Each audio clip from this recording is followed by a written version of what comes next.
Overload, വർക്കിൻ്റെ overload ഉള്ള പാവം ബ്യൂറോക്രാറ്റ് എന്നുള്ള രീതിയിലാണ് ശില്പി അവരുടെ മുന്നിൽ ഈ ശില്പത്തിനെ പ്രസൻറ്റ് ചെയ്തിരിക്കുന്നത്. പക്ഷേ ബുദ്ധിയുള്ള ആർക്കും അത് കണ്ടാൽ മനസ്സിലാകുന്നത് faceless heartless bureaucrat, representation of bureaucrat എന്ന് തോന്നാം. അപ്പോൾ ഒരു ബുദ്ധിമാനായിട്ടുള്ള ഒരു ശില്പിയാണ്. ആളുകൾക്ക് പെട്ടെന്ന് ഒരു എൻജിനീയറിംഗ് മാർവൽ കണ്ടതിൻ്റെ ഒരു സന്തോഷം എല്ലാ ആളുകളുടെ മുഖത്ത് ഉണ്ടായി. അതായത് ഈ ഐസ്ലാൻഡിലെ റെക്ജവിക് എന്ന് പറയുന്ന ഈ ക്യാപിറ്റൽ സിറ്റി നമ്മൾ വന്നിറങ്ങിയപ്പോൾ ഒന്നും കണ്ടിരുന്നില്ല. കാരണം നമ്മൾ നേരെ സ്പായിലൊക്കെ പോയി കുളിച്ച് കിടന്നുറങ്ങി രാവിലെ എഴുന്നേറ്റ് പോയതാണല്ലോ. നമ്മൾ ആദ്യം മരിച്ച വലിയ സ്രാവിൻ്റെ ഒക്കെ ഒരു മുള്ളിൻ്റെ മോഡലിൽ ചെയ്തിട്ടുള്ള ഒരു സ്കൾപ്ചർ എന്നാണ് വിചാരിച്ചത്. പക്ഷെ പിന്നെയാണ് മനസ്സിലാവുന്നത് അതൊരു വൈക്കിംഗ് ഷിപ്പിൻ്റെ മോഡലാണ്. വൈക്കിംഗ് ഷിപ്പിൻ്റെ മോഡൽ എന്ന് പറയുമ്പോൾ ഒറിജിനൽ ഷിപ്പിൻ്റെ മോഡലല്ല, വൈക്കിംഗ് ഡ്രീം ബോട്ട്. പുരാണങ്ങളിലൊക്കെ കഥകളിലൊക്കെ അരയന്നം ദൂത് പോകുന്നതാണ്, ഹംസം. ദൂത് പോകുന്ന ഹംസം എന്ന് പറയുന്നത് ഈ അരയന്നമാണ്. അപ്പോൾ മനുഷ്യരായിട്ട് ഇണങ്ങുന്ന പക്ഷിയാണ്. നളദമയന്തി കഥയിൽ ദമയന്തിക്ക് നളൻ ദൂത് അയക്കുന്നത് അരയന്നത്തിൻ്റെ കയ്യിലാണ്.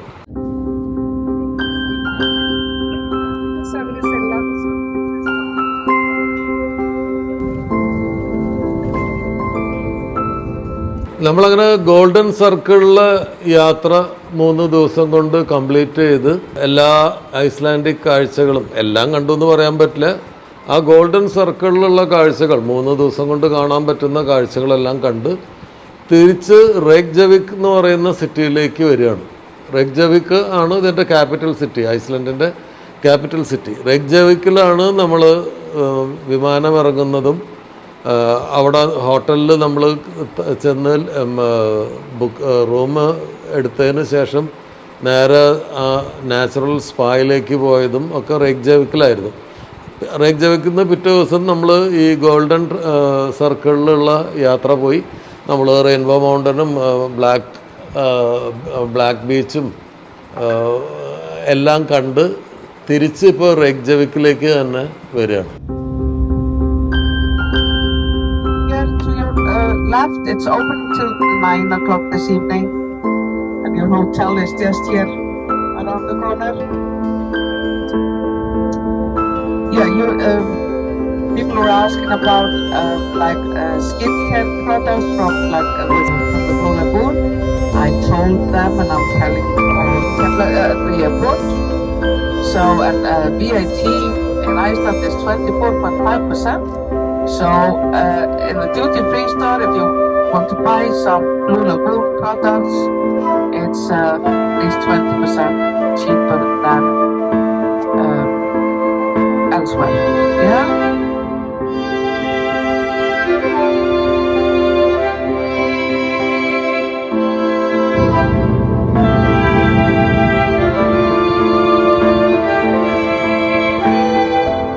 റെയ്ക്ജവിക്കിൽ സിറ്റിയിലൂടെ യാത്ര ചെയ്തിട്ട് നമ്മളിപ്പോൾ എത്തിയിരിക്കുന്നത് മദേഴ്സ് ഗാർഡൻ എന്ന് പറയുന്ന ഒരു ഗാർഡനിലാണ്. ബസ് കൊണ്ടൊന്ന് നിർത്തുന്നത് ഈ മദേഴ്സ് ഗാർഡൻ്റെ അടുത്താണ്. മദേഴ്സ് ഗാർഡന് ഒരു ചെറിയ ഗാർഡനാണ്, അപ്പോൾ ഒരു ചെറിയ പാർക്ക് പോലെ. അതിൻ്റെ ഉള്ളിൽ ഈ അമ്മമാർ കുഞ്ഞുങ്ങൾക്ക് പാല് കൊടുക്കുക, ഭക്ഷണം കൊടുക്കുകയൊക്കെ ചെയ്യുന്നുണ്ട്. അപ്പോൾ തൊട്ടടുത്തുള്ള എന്തോ ഓഫീസുകളിലൊക്കെ വന്നിട്ട് ഭർത്താവ് ചിലപ്പോൾ ഒരു ഓഫീസിൽ എന്തെങ്കിലും പോയിട്ടുണ്ടാവും. അപ്പോൾ ഭാര്യ തൻ്റെ വണ്ടിയിൽ തള്ളിക്കൊണ്ട് കിടക്കുന്ന ക്രാഡിൽ കൊണ്ട് കിടക്കുന്ന കുഞ്ഞിന് അവിടെ ഇരുന്ന് ഭക്ഷണമൊക്കെ കൊടുക്കുന്നുണ്ട്. അങ്ങനെ കൊടുക്കുന്ന കാഴ്ചയൊക്കെ കണ്ടിട്ട് നമ്മൾ നോക്കുമ്പോഴാണ് ആ മദേഴ്സ് ഗാർഡൻ്റെ ഉള്ളിൽ അതിമനോഹരമായിട്ടുള്ള ഒരു പ്രതിമ, ഒരമ്മ കുഞ്ഞിനെ കയ്യിലെടുത്തിട്ടുള്ള ഒരു സ്റ്റാച്ചു നമ്മൾ കാണുന്നത്.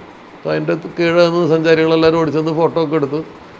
ഫോട്ടോ എടുത്ത ആൾക്കാർക്ക് ആർക്കും അതിനെക്കുറിച്ച് കൂടുതലൊന്നും അറിയില്ല. പക്ഷെ കണ്ടറിയാം അമ്മയും കുഞ്ഞും എന്നുള്ള കോൺസെപ്റ്റിലുള്ള ഒരു പ്രതിമയാണ്. അതിൻ്റെ താഴെ അമ്മമാരും കുഞ്ഞുങ്ങളൊക്കെ അവിടെ വന്നിരിക്കുന്നുണ്ട്. മദേഴ്സ് ഗാർഡൻ എന്നാണ് ആ ഗാർഡന് പറയാമെന്ന് പിന്നീട് മനസ്സിലായി.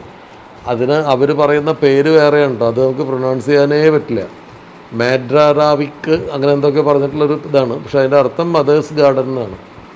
അപ്പോൾ ഈ മദേഴ്സ് ഗാർഡനിലെ ഈ അമ്മയും കുഞ്ഞിൻ്റെ പ്രതിമ സ്റ്റാച്ചു ഉണ്ടാക്കുന്നത് 1924 നീന എന്ന് പറഞ്ഞൊരു സ്കൾപ്ചറാണ്, ഒരു ലേഡിയാണ് ആ സ്കൾപ്ചർ ഉണ്ടാക്കിയിരിക്കുന്നത്. നീന ഷേമുൺസൺ. നീന എന്നോട് ക്ഷമിക്കണം, ഷേമുൺസൺ തന്നെയാണോ അതിൻ്റെ പ്രൊനൗൺസിയേഷൻ എന്ന് എനിക്കറിയില്ല.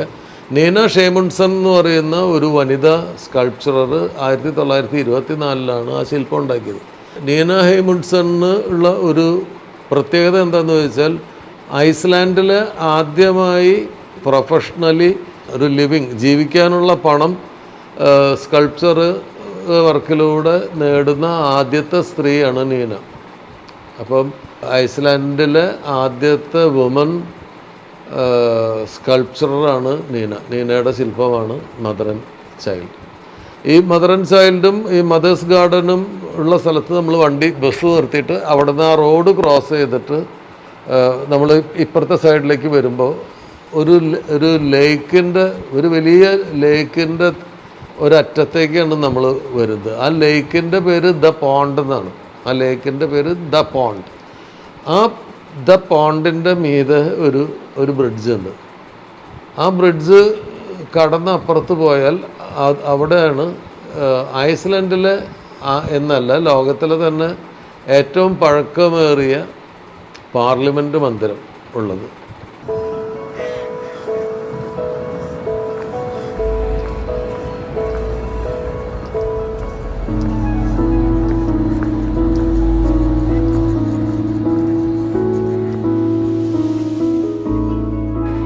ആ പാർലമെൻറ്റ് മന്ദിരം ഉണ്ടായിട്ടുള്ളത് 930-ലാണ്. 1930-ലല്ല, 930 AD-യിലാണ് ആ പാർലമെൻറ്റ് ഉണ്ടായിട്ടുള്ളത്. അപ്പോൾ ആ പാർലമെൻറ്റ് മന്ദിരത്തിലേക്ക് പോകുന്നത് ഈ പോണ്ടിൻ്റെ തീരത്ത് കൂടെയാണ്. അങ്ങോട്ട് പോകുന്ന വഴിയിൽ അടുത്ത ഒരു ശില്പം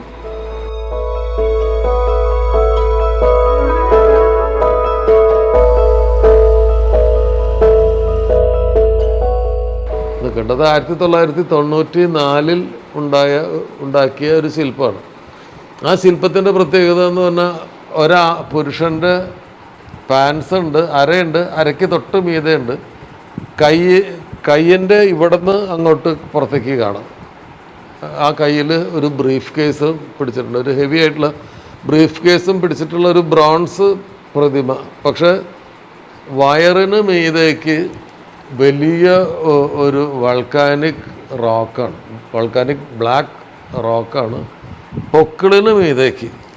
അപ്പം ആ പൊക്കിളിന് താഴേക്ക് കൈ തൂക്കിയിട്ടാൽ കിടക്കുന്ന കൈയുടെ ഭാഗങ്ങൾ ഒരു കോട്ടിൻ്റെ കൈയുമായിട്ട് അതിൻ്റെ ഉള്ളിൽ കൂടെ നമ്മുടെ കൈയും ആ കയ്യിലൊരു ബ്രീഫ് കേസുമായിട്ട് നിൽക്കുന്ന ഒരു പ്രതിമയാണ്. മീതയ്ക്ക് വൾക്കാനിക് ബ്ലാക്ക് റോക്കാണ് മുകളിലേക്ക്. അപ്പോൾ എനിക്ക് തോന്നിയത് faceless, headless, heartless representation of A bureaucrat എന്നാണ് എനിക്ക് തോന്നിയത്. പക്ഷേ അങ്ങനെ ആ ശില്പി പറഞ്ഞിട്ടില്ല. ശില്പി അങ്ങനെ പറഞ്ഞാൽ ശില്പിക്ക് ബ്യൂറോക്രാറ്റ്സ് ആണല്ലോ പൈസ കൊടുക്കേണ്ടത്. അപ്പോൾ ശില്പി അവരെ സന്തോഷിപ്പിക്കാൻ അതിന് കൊടുത്തിട്ടുള്ള, ആ പ്രതിമയ്ക്ക് കൊടുത്തിട്ടുള്ള വിശദീകരണം ഓവർലോഡ്, വർക്കിൻ്റെ ഓവർലോഡ് ഉള്ള പാവം ബ്യൂറോക്രാറ്റ് എന്നുള്ള രീതിയിലാണ് ശില്പി അവരുടെ മുന്നിൽ ഈ ശില്പത്തിനെ പ്രസൻറ്റ് ചെയ്തിരിക്കുന്നത്. പക്ഷേ ബുദ്ധിയുള്ള ആർക്കും അത് കണ്ടാൽ മനസ്സിലാകുന്നത് faceless, heartless bureaucrat, representation of bureaucrat എന്ന് തോന്നാം. അപ്പോൾ ഒരു ബുദ്ധിമാനായിട്ടുള്ള ഒരു ശില്പിയാണ്. അദ്ദേഹത്തിൻ്റെ പേര് മാഗ്നസ് തോംസൺ. ശില്പിയുടെ പേര് മാഗ്നസ് തോംസൺ. ശില്പത്തിൻ്റെ പേര് അൺനോൺ ബ്യൂറോക്രാറ്റ്. ഇത് നിൽക്കുന്നത് site of the oldest parliament in the world. Althing എന്നാണ് ആ ബിൽഡിങ്ങിൻ്റെ പേര്, ആൽത്തിങ്. ആൽത്തിങ്ങിൻ്റെ മുമ്പിലാണ് ഈ ശില്പം നിൽക്കുന്നത്. ഈ ശില്പം കഴിഞ്ഞിട്ട് ഈ ബിൽഡിങ്ങിലേക്ക്, ഈ പാർലമെൻറ്റ് മന്ദിരത്തിലേക്ക് ഒരു ബ്രിഡ്ജുണ്ട്, ഇങ്ങനെ ആടുകയൊക്കെ ചെയ്യുന്ന ഒരു ബ്രിഡ്ജ്. ആ ബ്രിഡ്ജിൽ ഈ പാർലമെൻറ്റ് മന്ദിരത്തിലേക്ക് പോവാം. പക്ഷേ അതിൻ്റെ ഉള്ളിൽ വീഡിയോഗ്രാഫി പ്രൊഹിബിറ്റഡ് ആയതുകൊണ്ട് നമുക്കത് ഷൂട്ട് ചെയ്യാനൊന്നും പറ്റിയിട്ടില്ല. കാരണം അത്രയും ഓൾഡസ്റ്റ് ആണ്. 930, 930 ആണ് അതുണ്ടായതെന്നാണ് പറയുന്നത്. 930 AD-യിലാണത് ആ പാർലമെൻറ്റ് മന്ദിരം ഉണ്ടായത്. അപ്പോൾ അതിൻ്റെ ഉള്ളിൽ പോയ പാർലമെൻറ്റ് മന്ദിരമൊക്കെ കണ്ടിട്ട് ഞങ്ങൾ തിരിച്ച് ഈ പാലത്തിലൂടെ തിരിച്ച് വരുന്നു. അപ്പോൾ ഈ പോണ്ടിൽ നിറയെ അരയന്നങ്ങളുണ്ട്. അപ്പോൾ അവിടെ ഈ ഒരു അമ്മയും കുഞ്ഞും ഇരിക്കുന്നുണ്ട്, ജീവനുള്ളവർ. ആ അമ്മ കുഞ്ഞിനെ ഇങ്ങനെ അരയന്നത്തിനെ കാണിച്ചു കൊടുക്കുന്നുണ്ട്. അപ്പോൾ വളരെ കൗതുകകരമായിട്ടുള്ള കാഴ്ച എന്ന് പറഞ്ഞു കഴിഞ്ഞാൽ ഈ അരയന്നം കുഞ്ഞിനെ ഇങ്ങനെ വന്നിങ്ങനെ വെള്ളത്തിൽ ഇതിൻ്റെ കരയോടടുത്ത് വന്നിട്ട് ഈ കുഞ്ഞിനെ ഇങ്ങനെ കൗതുകത്തോടു കൂടി നോക്കുന്നത് നമുക്ക് കാണാം. അപ്പോൾ ഈ അരയന്നം മനുഷ്യരായിട്ട് ഇണങ്ങുന്ന പക്ഷിയാണെന്ന് ഞാൻ വായിച്ചിട്ടുണ്ട്, കേട്ടിട്ടുണ്ട്. നമുക്ക് പുരാണങ്ങളിലൊക്കെ കഥകളിലൊക്കെ അരയന്നം ദൂത് പോകുന്നതാണ്, ഹംസം ദൂത് പോകുന്ന ഹംസം എന്ന് പറയുന്നത് ഈ അരയന്നമാണ്. അപ്പോൾ മനുഷ്യരായിട്ട് ഇണങ്ങുന്ന പക്ഷിയാണ്. നളദമയന്തി കഥയിൽ ദമയന്തിക്ക് നളൻ ദൂതയക്കുന്നത് അരയന്നത്തിൻ്റെ കയ്യിലാണ്. അരയന്നം കൊണ്ടുവന്നിട്ടാണ് ദമയന്തിക്ക് ദൂത് കൊടുക്കുന്നത്. അപ്പോൾ ആ നളദമയന്തി കഥയിലെ അരയന്നങ്ങൾ നീന്തി തുടിക്കുന്ന ആ പോണ്ട് അത് കണ്ട് രസിക്കുന്ന ഒരു പിഞ്ചു കുഞ്ഞ്, അതിൻ്റെയൊക്കെ വീഡിയോ എടുത്തു. പിന്നെ അരയന്നങ്ങൾ ഒറ്റ ഇണയുള്ളതാണ് അരയന്നം എന്നാണ് ഞാൻ മനസ്സിലാക്കിയിട്ടുള്ളത്. അപ്പോൾ എപ്പോഴും അതിൻ്റെ കൂടെ ഒരു ഇണയുണ്ടാവും. ഇപ്പോൾ രണ്ട് ഈ ഇണയരയന്നങ്ങൾ അവിടെ ഇങ്ങനെ കൊക്കോട് കൊക്കുരുമി തൊട്ട് ഒരുമി ഇങ്ങനെ പ്രേമിച്ചിരിക്കുന്നതിൻ്റെയൊക്കെ വീഡിയോ കിട്ടിയിട്ടുണ്ട്. പിന്നെ Icelandic girl, yellow legged Icelandic girl എന്ന് പറയുന്ന, ഗൾ എന്നാണോ ഗുൾ എന്നാണോ പറയുന്നത് അറിയില്ല, ഐസ്ലാൻഡിക് യെല്ലോ ലെഗ്ഡ് ഐസ്ലാൻഡിക് ഗുൾ, ആ പക്ഷിയുടെ കുറച്ച് വീഡിയോസൊക്കെ എനിക്ക് എടുക്കാൻ പറ്റി. ആ തടാക തീരം ഭയങ്കര രസമാണ്. ആ തടാകത്തിൻ്റെ തീരത്ത് കുറച്ച് ദൂരെ നമുക്ക് ഇവിടെ നോക്കിയാൽ കാണാം. ഞങ്ങൾക്ക് പക്ഷെ അവിടെ പോകാൻ നേരം ഉണ്ടായിരുന്നില്ല. ഐസ്ലാൻഡിലെ ഏറ്റവും പുരാതനമായിട്ടുള്ളൊരു ചർച്ച് ഉണ്ട്. അത് നമുക്ക് ഇവിടെ നോക്കിയാൽ ദൂരെ കാണാം. പക്ഷെ നമ്മളവിടെ പോയില്ല, അതുകൊണ്ട് അതിൻ്റെ അടുത്തുനിന്നുള്ള ദൃശ്യമൊന്നും ഇല്ലാത്തതുകൊണ്ട് അതിനെക്കുറിച്ച് കൂടുതൽ പറഞ്ഞിട്ട് കാര്യമില്ല. അതൊക്കെ കാണാം. അതായത് ഈ ഐസ്ലാൻഡിൽ നിന്ന് റെക്ജവിക് എന്ന് പറയുന്ന ഈ ക്യാപിറ്റൽ സിറ്റി നമ്മൾ വന്നിറങ്ങിയപ്പോൾ ഒന്നും കണ്ടിരുന്നില്ല. കാരണം നമ്മൾ നേരെ സ്പായിലൊക്കെ പോയി കുളിച്ച് കിടന്നുറങ്ങി രാവിലെ എഴുന്നേറ്റ് പോയതാണല്ലോ. അപ്പോൾ ഇന്നാണ് അത് ഒന്ന് വിശദമായിട്ട് നഗരം വിശദമായിട്ട് കാണുന്നത്. നഗരത്തിലെ വളരെ പ്രധാനപ്പെട്ട കാഴ്ചകൾ മാത്രം, വളരെ വിശദമായിട്ട് കാണാൻ പറ്റില്ല, എന്നാലും വളരെ പ്രധാനപ്പെട്ട സ്ഥലങ്ങൾ പിക്ക് ചെയ്തിട്ട് കാണുകയാണ്. പാർലമെൻറ്റ് ഹൗസ് കണ്ടു, അവിടെ നിന്ന് നോക്കിയാൽ കാണുന്ന സിറ്റി ഹാള് കണ്ടു, മദേഴ്സ് ഗാർഡൻ കണ്ടു, അൺനോൺ ബ്യൂറോക്രാറ്റിനെ കണ്ടു, അരയന്നങ്ങളെ കണ്ടു, ഐസ്ലാൻഡിക് ഗുള്ളിനെ കണ്ടു, മദർ ആൻഡ് ചൈൽഡിൻ്റെ സ്റ്റാച്യു കണ്ടു. ഞങ്ങൾ തിരിച്ച് ബസ്സിൽ കയറി അടുത്ത സ്ഥലത്തേക്ക് പോകണം. അടുത്ത് പോകാൻ പോകുന്നത് ഒരു സവിശേഷമായ ആർക്കിടെക്ചർ ഉള്ള ഒരു പള്ളി കാണാനാണ്. ഹാൽഗ്രിംസ് കിർക്ജ ചർച്ച്. ഇത്തിരി ബുദ്ധിമുട്ടിയിട്ടാണ് പറയുന്നത്. ഹാൽഗ്രിംസ് കിർക്ജ ചർച്ച്. ഇത് ഐസ്ലാൻഡിലെ ഏറ്റവും ഐക്കണിക് ആയിട്ടുള്ള ചേർച്ചാണ്. ഏറ്റവും ഉയരം കൂടിയ ചേർച്ചാണ്. ഏറ്റവും മനോഹരമായിട്ടുള്ള ആർക്കിടെക്ചറുള്ള ചേർച്ചാണ്. ഈ ചേർച്ചിൻ്റെ പ്രത്യേകത എന്ന് പറഞ്ഞു കഴിഞ്ഞാൽ അതിൻ്റെ മുമ്പിൽ നമ്മൾ പോയി നിൽക്കുമ്പോൾ, നമ്മൾ ബ്ലാക്ക് ബീച്ചിൽ പോയപ്പോൾ ബീച്ചിലേക്ക് ഇറങ്ങുന്ന സ്ഥലത്ത് ലെഫ്റ്റ് സൈഡിൽ ഉള്ള ലാവ ഉറഞ്ഞുണ്ടായിട്ടുള്ള മലനിരകൾ അല്ലെങ്കിൽ പാറക്കൂട്ടം എന്ന് പറയുന്നത് മരത്തിൻ്റെ തടി ഇങ്ങനെ ഈർന്ന് വെച്ചതുപോലെ, മറ്റേ നമ്മുടെ ഹലുവ കട്ട് ചെയ്യുന്നത് പോലെ, കറുത്ത ഹലുവ കട്ട് ചെയ്യുന്നത് പോലെ ഇങ്ങനെ പൈപ്പ് പോലെ പാറകളുണ്ടായിരുന്നു. ലാവ റോക്സ് എന്നാണ് അതിന് പറയുന്നത്. ആ ലാവ റോക്സിൻ്റെ ഷേപ്പിൽ, ലാവ പൈപ്സിൻ്റെ ഷേപ്പിൽ ആണ് ഇതിൻ്റെ ഫ്രണ്ടേജ്, ഈ ചേർച്ച് ഉണ്ടാക്കിയിരിക്കുന്നത്.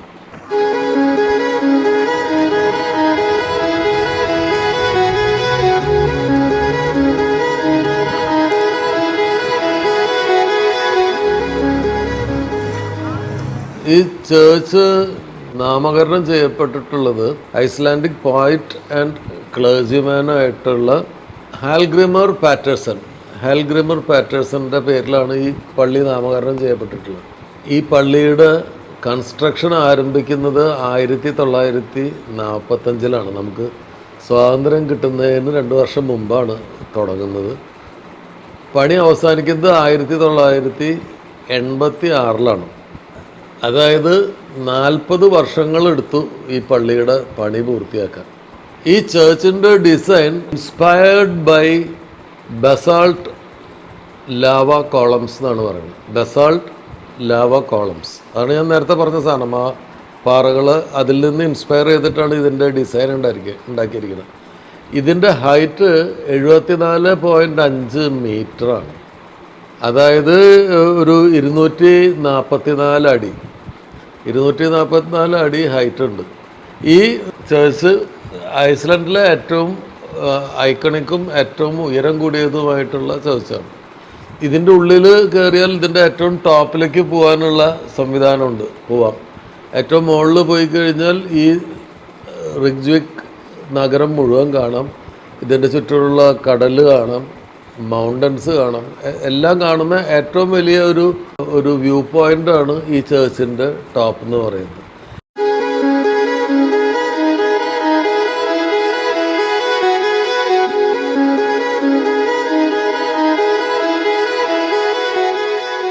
ഈ പള്ളി home to a huge pipe organ എന്നാണ് പറയുന്നത്. ഹ്യൂജ് ആയിട്ടുള്ള പൈപ്പ് ഓർഗൻ ഈ ചർച്ചിനകത്തുണ്ട്. ഏതാണ്ട് 5000-ഓളം പൈപ്പുകൾ ആ ഓർഗന് ഉണ്ട്. നമുക്കത് അകത്ത് പോയിട്ട് ഷൂട്ട് ചെയ്യാൻ പറ്റിയില്ല, കാരണം ഞങ്ങൾ ചെന്ന സമയത്ത് അത് ചർച്ച് ക്ലോസ് ചെയ്തിട്ടിരിക്കുകയാണ്.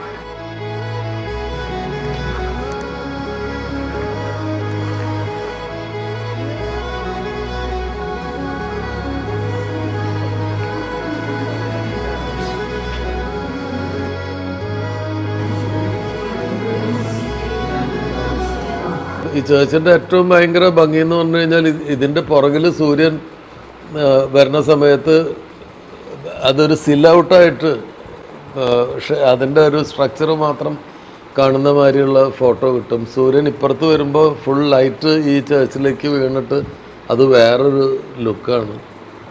ഞാനതിൻ്റെ മുമ്പിൽ എൻ്റെയും ഈ ചേർച്ചിൻ്റെയും സില്ലൗട്ട് രൂപത്തിലും ഫോട്ടോ എടുത്തിട്ടുണ്ട്. രണ്ടുപേരുടെ മേത്തും ലൈറ്റ് വീരുന്ന തരത്തിലും എടുത്തിട്ടുണ്ട്. ഈ ചേർച്ചിൻ്റെ മുമ്പിൽ ഒരു സ്റ്റാച്ചു, ആ സ്റ്റാച്ചുവും വളരെ മനോഹരമാണ്. ആ സ്റ്റാച്ചുവിനെയും പള്ളിയുടെ മുൻവശത്തിനെയും കണക്ട് ചെയ്തിട്ട്, പള്ളി ഗോപുരത്തിനെയും കണക്ട് ചെയ്തിട്ട് സഞ്ചാരികൾ ഇങ്ങനെ ഫോട്ടോ എടുത്ത് കൂട്ടുന്നുണ്ട്. ഇതിൻ്റെ സെപ്പറേറ്റ് ആയിട്ട് എടുക്കുന്നുണ്ട്, വീഡിയോസ് എടുക്കുന്നുണ്ട്. പള്ളിയുടെ മുമ്പിലുള്ള ഈ statue American artist Alexander Kaldor 1930 ഉണ്ടാക്കിയതാണ്. ഈ സ്റ്റാച്ചു അമേരിക്ക ഐസ്ലൻഡിലെ ജനങ്ങൾക്ക് സമ്മാനിച്ചത് എപ്പോഴാണ്? അവരുടെ ആ പാർലമെൻറ്റ്, നമ്മൾ നേരത്തെ പറഞ്ഞല്ലോ, 930 ലോകത്തിലെ ആദ്യത്തെ ഏറ്റവും പഴക്കമുള്ള പാർലമെൻറ്റ് മന്ദിരമാണത്. ആ പാർലമെൻറ്റ് മന്ദിരം 930 സ്ഥാപിക്കപ്പെട്ട ആ പാർലമെൻറ്റ് മന്ദിരം 1000 വർഷം പൂർത്തിയാക്കിയപ്പോൾ 1930 അതിൻ്റെ സമ്മാനമായിട്ട്, അതിൻ്റെ ഓർമ്മയ്ക്ക് അമേരിക്ക ഐസ്ലാൻഡിക് പീപ്പിളിന് സമ്മാനിച്ചതാണ് ഈ സ്റ്റാച്ചു. ലെയ്ഫ് എറിക്സൺ എന്ന് പറയുന്ന ഒരു സ്കാൻഡിനേവിയൻ കടൽ യാത്രികൻ്റെ നാവികൻ്റെ പ്രതിമയാണിത്. ഇദ്ദേഹമാണ് നോർത്ത് അമേരിക്ക ആദ്യം കണ്ടെത്തിയത്, നോർത്ത് അമേരിക്കയിൽ ആദ്യം കാലുകുത്തിയത് എന്നാണ് വിശ്വസിക്കപ്പെടുന്നത്. അതായത് ക്രിസ്റ്റഫർ കൊളംബസ് അമേരിക്കയിൽ നോർത്ത് അമേരിക്കയിൽ കാലുകുത്തുന്നതിന് 500 വർഷങ്ങൾക്ക് മുമ്പ് ഇദ്ദേഹം കാലുകുത്തി എന്നാണ് വിശ്വസിക്കപ്പെടുന്നത്. ലെയ്ഫ് എറിക്സൺ എന്ന് പറയുന്ന ആള് ഒരു നോർസ് എക്സ്പ്ലോററാണ്. നോർസ് എക്സ്പ്ലോറർ എന്ന് പറഞ്ഞു കഴിഞ്ഞാൽ വൈക്കിങ്സിൻ്റെ കാലത്ത് സ്കാൻഡിനേവിയൻ രാജ്യങ്ങൾ, അതായത് ഡെൻമാർക്ക്, നോർവേ തുടങ്ങിയ സ്വീഡൻ തുടങ്ങിയ സ്കാൻഡിനേവിയൻ രാജ്യങ്ങളിൽ നിന്ന് പുറപ്പെട്ടു പോകുന്ന കടൽ യാത്രികരെയാണ് നോർസ് എന്ന് വിളിച്ചിരുന്നത്. യൂറോപ്പിൽ നിന്ന് നോർത്ത് അമേരിക്കയിൽ കാലുകുത്തുന്ന ആദ്യത്തെ നോർസ് എക്സ്പ്ലോററായിരുന്നു ഇദ്ദേഹം എന്നാണ് വിശ്വസിക്കപ്പെടുന്നത്. അതായത് അദ്ദേഹം കാലുകുത്തിയെന്ന് പറയപ്പെടുന്നത് ക്രിസ്റ്റഫർ കൊളംബസ് അമേരിക്കയിൽ കാലുകുത്തുന്നതിനും 5 സെഞ്ച്വറീസ് മുമ്പാണ്. അതുകൊണ്ടാണ് അദ്ദേഹത്തിൻ്റെ പ്രതിമ അമേരിക്ക ഐസ്ലാൻഡിലെ ജനങ്ങൾക്ക് സമ്മാനിച്ചത്. അപ്പോൾ മനോഹരമായ ഐക്കണിക്കായിട്ടുള്ള പള്ളിയിൽ നിന്നും ഞങ്ങളെ ഗൈഡ് ആട്ടിത്തെളിച്ച് ബസ്സിൽ കയറ്റി അടുത്ത സ്ഥലത്തേക്ക് പോകണം. And the sun voyager, people noticed us. They think it's a Viking ship. and we don't blame them. It just looks like a Viking ship, but it isn't though. Oh, well, the artist who made it, he named it a vessel of hopes and dreams.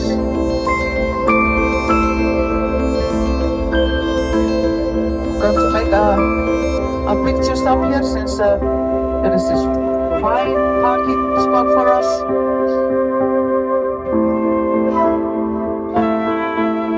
അവിടെ ചെന്ന് ഇറങ്ങുമ്പോൾ അത് കടൽ തീരമാണ്.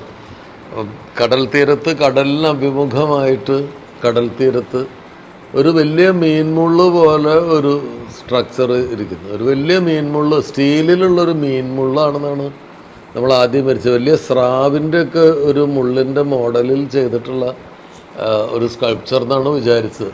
പക്ഷെ പിന്നെയാണ് മനസ്സിലാവുന്നത് അതൊരു Viking ഷിപ്പിൻ്റെ മോഡലാണ്. വൈക്കിംഗ് ഷിപ്പിൻ്റെ മോഡൽ എന്ന് പറയുമ്പോൾ ഒറിജിനൽ ഷിപ്പിൻ്റെ മോഡലല്ല, വൈക്കിംഗ് ഡ്രീം ബോട്ട് എന്നാണ് പറയുന്നത്. ഒരു സാങ്കല്പിക വൈക്കിംഗ് ഷിപ്പിൻ്റെ മോഡലിലാണ് അത് ചെയ്തിട്ടുള്ളത്. അതിൻ്റെ പേര് സൺ വോയേജർ എന്നാണ്. ആ സ്കൾപ്ചറിൻ്റെ പേര് സൺ വോയേജർ എന്നാണ്. അത് ഒരു ഐസ്ലാൻഡിക് ആർട്ടിസ്റ്റാണ് ചെയ്തത്. അദ്ദേഹത്തിൻ്റെ പേര് ജോൺ ഗണ്ണർ അർനാസൺ എന്നാണ് ഈ ആർട്ടിസ്റ്റിൻ്റെ പേര്. ഇത് റെയ്ക്ജവിക്കിൻ്റെ 200ാമത്തെ റെയ്ക്ജവിക്ക് നഗരത്തിൻ്റെ 200ാം വാർഷികത്തിൻ്റെ സ്മാരകമായിട്ട് ഉണ്ടാക്കിയതാണ്.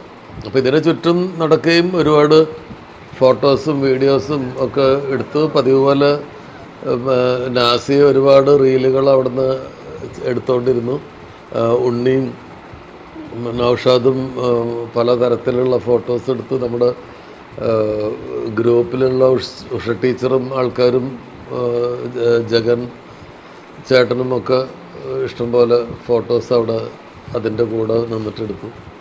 ഞാനും കുറേ വീഡിയോസൊക്കെ എടുത്ത് നാസി എനിക്കും ഒരു വീഡിയോ അതിൻ്റെ മുമ്പിൽ വെച്ച് എടുത്തു തന്നു.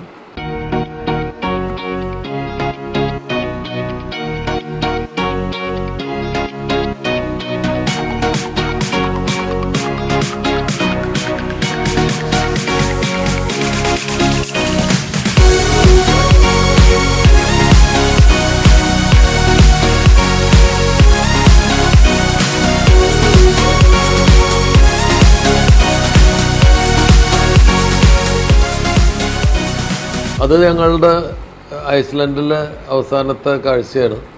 അവിടെ നിന്ന് ഞങ്ങൾ എയർപോർട്ടിലേക്ക് പുറപ്പെട്ടു. അവിടെ നിന്ന് ഞങ്ങൾ പോകേണ്ടത് ഗ്രീൻലാൻഡിലേക്കാണ്.